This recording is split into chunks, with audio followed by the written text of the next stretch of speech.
Welcome guys to my YouTube channel pharmacology tips and tricks.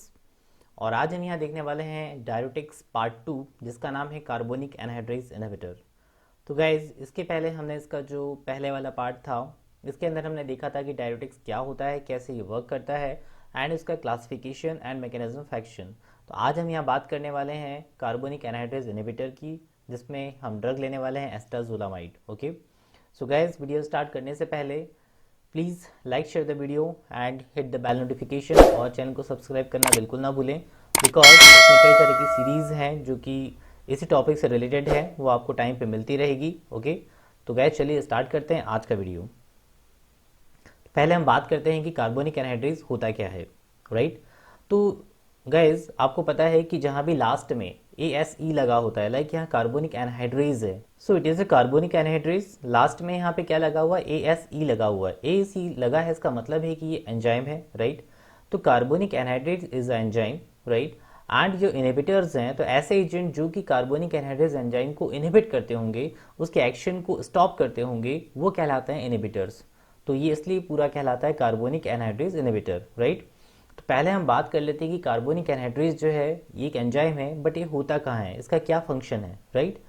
तो carbonic anhydrase enzyme जो होता है ये प्रेजेंट होता है रीनल ट्यूबुलर सेल के अंदर, स्पेशली प्रॉक्सिमल ट्यूब्यूल। सेकेंड होता है गैस्ट्रिक म्यूकोसा के अंदर। थर्ड होता है एक्सोक्राइन पैंक्रियास में। जो पैंक्रियास के दो पार्ट होता है, एंडोक्राइन एंड एक्सोक्राइन, तो उसमें एक्सोक्राइन वाले पार्ट में प्रेजेंट होता है। Ciliary body of the I and last one is brain and RBCs. Okay guys, तो इन जगहों पे कार्बोनिक एनहाइड्रेज एंजाइम प्रेजेंट होता है, राइट। अब इसका क्या फंक्शन है ये हम आगे की स्लाइड में देखते हैं, राइट। सो गाइज आपको यहाँ बिल्कुल एक कॉम्प्लेक्स सा स्ट्रक्चर दिखाई दे रहा होगा, राइट, कि यहाँ पे सब क्या है। बट इसी के अंदर कार्बोनिक एनहाइड्रेज की हम पहले फंक्शनिंग पढ़ने वाले हैं। इसके बाद हम देखेंगे कार्बोनिक एनहाइड्रेज इनहिबिटर का क्या फंक्शन होता है ना। तो कार्बोनिक एनहाइड्रेज जो एंजाइम होता है ये क्या काम करता है यहाँ पे हम देखते हैं, राइट। कि यहाँ जो ये मेरा कर्सर है, तो यहाँ पे ये पार्ट है ग्लोमेरुलस का।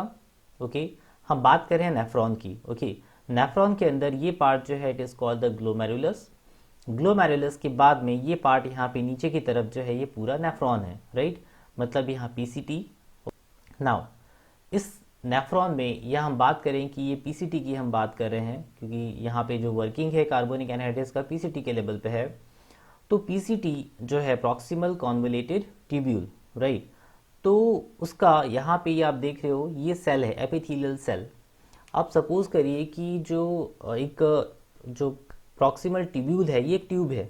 ओके, अब इस ट्यूब की एक वॉल है, राइट।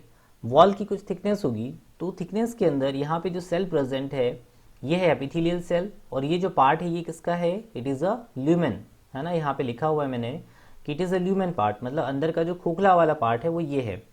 उसका जो कवरिंग है, ओके, वो यहाँ पे इस एपिथेलियल सेल के थ्रू बना हुआ है, राइट। और उसके दूसरी तरफ यहाँ की यदि हम बात करें तो ये येलो पार्ट आपको दिखाई जो दे रहा है, इट इज़ अ इंटरस्टिशियम, मतलब इट इज़ अ स्पेस, और यहाँ पे ब्लड वेसल्स हैं। ओके, तो होप सो गाइज आपको यहाँ की जो चीज़ें हैं वो समझ में आई हो। मैं फिर से एक बार रिपीट कर देता हूँ। ये ग्लोमेरुलस वाला पार्ट है, ये उसकी वॉल का पार्ट है, एपिथेलियल सेल जिसमें प्रेजेंट है, और यहाँ पे इंटरस्टिशियम है, एंड ये है आपका blood.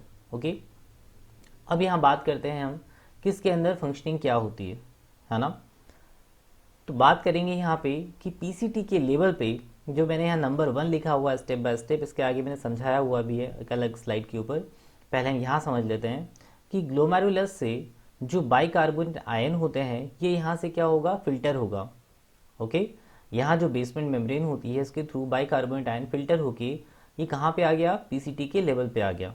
Okay, now bicarbonate ion जो होता है ये यहाँ इस प्रोटॉन से रिएक्शन करके बनाता है H2CO3। तो सेकेंड नंबर हमारा हो गया, सेकेंड स्टेप हो गया हमारा formation of carbonic acid H2CO3। Okay, अब H कहाँ से आता है इसके ऊपर हम बात करेंगे। तो H2CO3 यहाँ पे बन गया।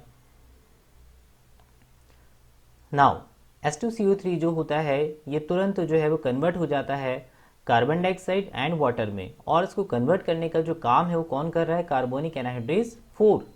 ओके, ये कार्बोनिक एनहाइड्रेज कहाँ प्रेजेंट होता है, एपिथेलियल सेल में।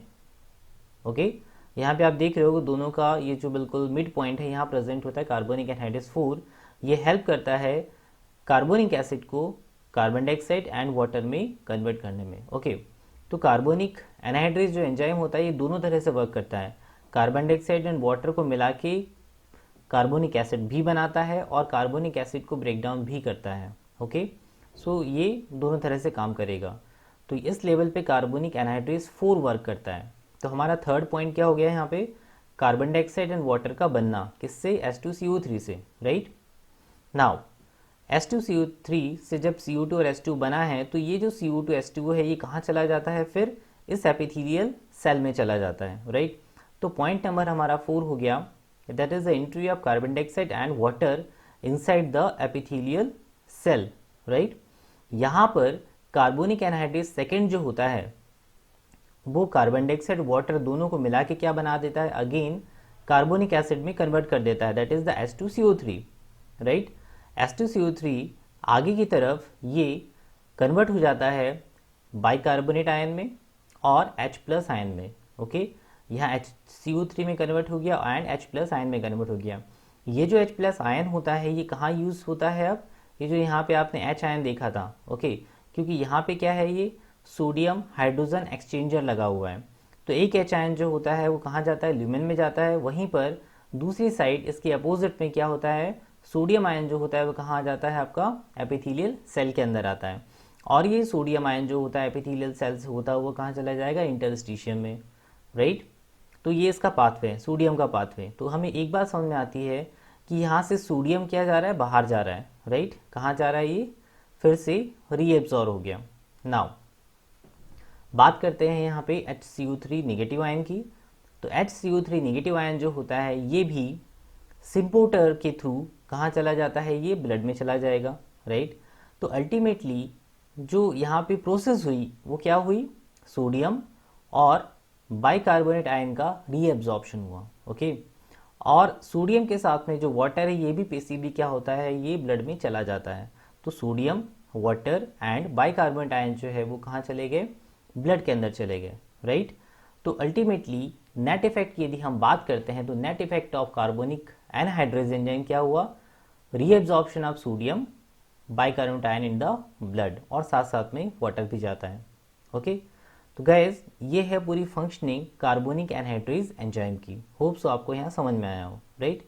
अब हम बात करते हैं इसके आगे वाले, इसमें यहाँ पे एक समरी देख लेते हैं। आपके कंप्लायंस के लिए मैंने यहाँ लिखा हुआ है, जो नंबर मैंने वहाँ पे नंबरिंग यहाँ की हुई थी, आपको नंबर यहाँ दिखाई दे रहे हैं 1 2 3 4 5 6 7, ओके। इसी को मैंने यहाँ पे ऑर्डर फॉर्म में लिखा हुआ है, एक समरी फॉर्म में लिखा हुआ है, ताकि आपको याद करने में ईजी रहेगा कि सबसे पहले यहाँ फिल्ट्रेशन हुआ, उसके बाद में H ion plus bicarbonate ion जो है कंबाइन होकर H2CO3 बनाते हैं। देन कार्बोनिक एनहाइड्रेज 4 इस H2CO3 को कन्वर्ट कर देता है वाटर एंड कार्बन डाइऑक्साइड में। Then water and carbon dioxide epithelial cell में चले जाते हैं, जहाँ पे कार्बोनिक एनहाइड्रेज इसको H2CO3 में कन्वर्ट करता है। H2CO3 देन H आयन और HCO3 में कन्वर्ट होता है, जहाँ से सोडियम के साथ ये एक्सचेंज हो जाता है H आयन, और बाइकार्बोनेट आयन कहाँ चला जाता है, ब्लड में चला जाता है अलॉन्ग विथ सोडियम। तो गाइज ये सिंपल एक प्रोसेस, आप इसका स्क्रीनशॉट लेके रख सकते हैं, ओके। नाउ अब बात करते हैं हम ड्रग की, जिसका नाम है एसिटाजोलामाइड, जो कि है कार्बोनिक एनहाइड्रेज इनहिबिटर, राइट। तो सिंपल सी बात है कि जो एसिटाजोलामाइड होता है ये कार्बोनिक एनहाइड्रेज एक्टिविटी को इनहिबिट कर रहा होगा, ओके। एंड कार्बोनिक एनहाइड्रेज की एक्टिविटी क्या थी, sodium, water and bicarbonate ion की रीअब्जॉर्प्शन को, मतलब रीअब्जॉर्ब कराना, ओके। तो एसिटाजोलामाइड क्या करेगा, इनकी रीअब्जॉर्प्शन को इनहिबिट करेगा, ओके। तो चलिए देखते हैं। अब हमारे पास जो एंजाइम थे वो दो टाइप के थे, carbonic anhydrase 2 and carbonic anhydrase 4, okay. Carbonic anhydrase 2 जब इनहिबिट होता है तो इसके जो फंक्शनिंग होती है वो अफेक्ट हो जाती है, राइट। इसकी वजह से कोई भी H आयन अवेलेबल नहीं होता है for the exchange with the sodium, okay. जहाँ पे सोडियम और हाइड्रोजन का एक्सचेंजर लगा हुआ था, ओके, तो वहाँ पे कोई भी हाइड्रोजन जो है अवेलेबल नहीं है, क्योंकि कार्बोनिक एनहाइड्रेज वहाँ पे प्रेजेंट नहीं है। यदि ये प्रेजेंट नहीं है और H आयन भी नहीं है तो सोडियम डेफिनेटली ब्लड स्ट्रीम में नहीं आएगा, राइट। तो यहाँ से क्या हुआ, सोडियम जो है वो कहाँ रहेगा, ल्यूमेन के अंदर ही रहेगा। तो more of the sodium goes to the collecting duct, right.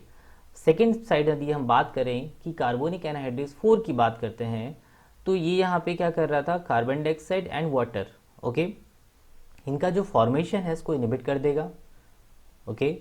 अब यदि कार्बन डाइऑक्साइड एंड वाटर यहाँ फॉर्म नहीं होगा तो ये कहाँ नहीं जाएगा, ल्यूमिनल मेम्ब्रेन के थ्रू एपिथेलियल सेल में नहीं जाएगा और पूरा प्रोसेस यहाँ पे बंद हो जाएगा। और जो बाइकार्बोनेट आयन था ये प्रेजेंट कहाँ था हमारा, ल्यूमेन में, क्योंकि ग्लोमेरुलस से फिल्टर होके आया था। तो अल्टीमेटली ये ग्लोमेरुलस से फिल्टर होने के बाद यूरिन में ही रहने वाला है, ओके। तो यहाँ पे बाइकार्बोनेट आयन का रीअब्जॉर्प्शन नहीं होगा और दूसरी तरफ सोडियम का रीअब्जॉर्प्शन नहीं होगा, दोनों ही कहाँ जाएंगे, अब यूरिन के अंदर जाएंगे नाउ, ओके। तो एसिटाजोलामाइड का कुछ इफेक्ट होता है अलग अलग पार्ट्स के ऊपर, तो इसके ऊपर हम बात कर लेते हैं। पहला है effect on the pH. PH के ऊपर यदि बात करें तो यहाँ पे बाइकार्बोनेट आयन प्रेजेंट है, राइट। बाइकार्बोनेट आयन जो होता है ये बेसिक नेचर का होता है। अब यदि बाइकार्बोनेट आयन यूरिन में प्रेजेंट है तो यूरिन का पीएच कैसा होगा, इंक्रीज होगा, मतलब मोर बेसिक होगा या मोर अल्कलाइन होगा, ओके।